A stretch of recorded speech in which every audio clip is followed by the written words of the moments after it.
This is the story of the horrible drama at Binneberg in southwest of Sweden, just over 300 years ago. A total of 9 people lost their lives during the events, which culminated on March the 1st, 1710, when an angry mob murdered the king's warden, the bailiff Johan Warenberg.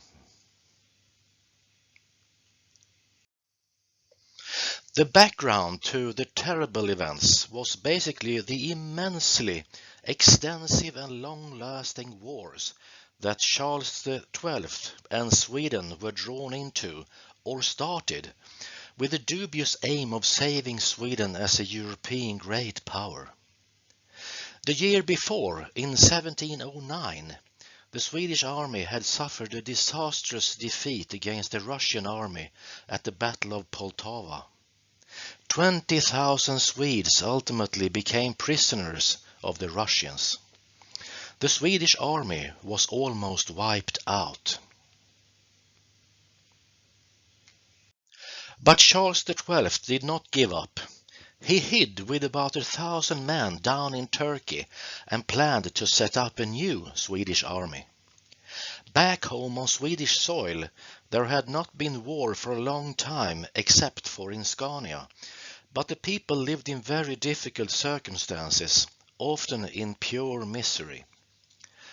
The reason was that nearly all resources in the homeland had been spent on the wars abroad, and above all, the country had been stripped clean of young and middle-aged men who had all been recruited into the army. And now it was time again. A new army was to be stamped out of the ground, and orders had gone out that all men in the Vadsbo area of military age should appear in Binneberg at the courthouse on February the 28th to be enlisted in the army. They would then march south to fight against the Danes. The Danish army had entered Scania. They took advantage when they knew that the Swedish forces were weak. The common people were extremely tired of the eternal wars and that almost all the men disappeared abroad, rarely to return. On February the 28th, the men began to gather at the courthouse in Binneberg. The picture shows the courthouse in 2 different photos, but at the beginning of the 18th century there was only 1 floor of the building. Unfortunately, there are no paintings of bailiff Johan Warenberg, so we don't know what he looked like. He was, however, 40 years old at the time in question, and lived on a farm at Ebbetorp not far from Binneberg's courthouse. He had several children and a newborn baby at home. The man with the black hat gives some idea of what he might have looked like. One of the authorities who were on the scene was the county governor, Carl Gustav Soop. He was shocked by the anger of the assembled men. Years of misery, taxation and frustration came out in the man. When not even the priest's quorum in the dawn of March the 1st dampened the mood, Governor Soop fled from there in a hurry. The king's bailiff Warenberg was left to arrange the conscription. To top it all off, Warenberg was extremely unpopular in the district. He had an established bad reputation as corrupt, deceitful and for not paying his debts. This indignation against the person of Warenberg, together with the anger and dissatisfaction with the forced enrollment, caused the meeting to completely derail. A witness afterwards said that the assembled men were worse in wrath and malice than raging wolves, bears and wild boars.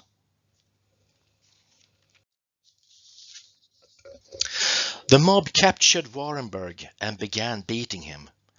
The beating and stabbing was horrific and lasted for 6 hours before Warenberg finally died from his injuries. The whole scene was terrible and chilling. He was beaten to a bloody pulp, and he had several fatal stab wounds, including 2 in the head.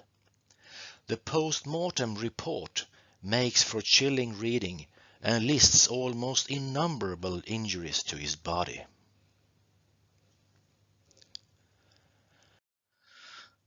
When the lynching of Warenberg came to the attention of the authorities, the reaction was strong. The events must certainly have a legal aftermath.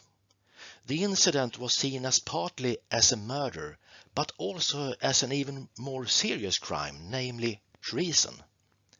A royal commission was appointed with Governor Soup as chairman.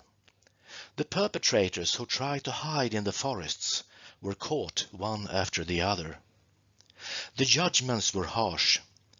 8 men of those who led the rebellion were sentenced to death by beheading and quartering. A further 38 people received harsh punishments, including caning and several years of hard imprisonment. However, of those sentenced to death, 3 died in prison before the day of execution, and one of them actually died even before the sentence was handed down. The 4 executions were carried out in Binneberg on the 10th of September the same year. A whole company of soldiers were sent there to keep order, about 100 men. The youngest to be sentenced to punishment were a 12-year-old boy, Johan Larsson from Mariestad, who was sentenced to be flogged with 6 pairs of sticks. The left photo in the picture shows the gallows hill at Binneberg's courthouse in 2020, where the executions took place 310 years ago. You can also see the names of those who were condemned to death. Johan Warenberg is buried in a crypt inside Varnhem's monastery church. The burial choir is a family grave. His wife and his children also lie there. The epitaph reads, "This grave belongs to the commander of the crown, the trusted Mr. Johan Warenberg, who passed away in 1710, and his wife, the virtuous Birgitta Aurelia, who passed 1718. Also their children have their resting place here."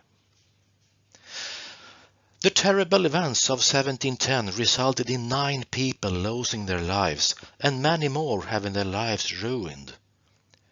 Rest in peace.